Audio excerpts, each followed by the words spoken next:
السلام علیکم ورحمۃ اللہ وبرکاتہ۔ حضرات ناظرین، آج میں ایک سچا راہب کا واقعہ آپ حضرات کے خدمت پیش کرتا ہوں، اور اس واقعات کو آپ دل کے کانوں سے سنیں اور اس پر عمل کی کوشش کریں۔ حضرت میمون بن مہران رحمۃ اللہ علیہ فرماتے ہیں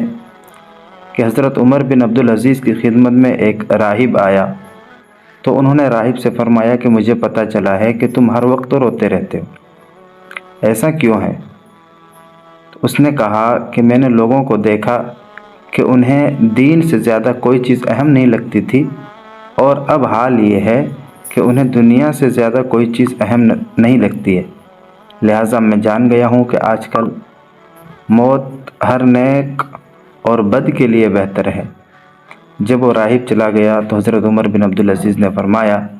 اے ابو ایوب، یہ راہب سچ کہتا ہے۔ تو حضرات، ان واقعات سے ہمیں سبق ملتا ہے کہ پچھلے زمانے کے لوگ اور اس زمانے کے لوگوں میں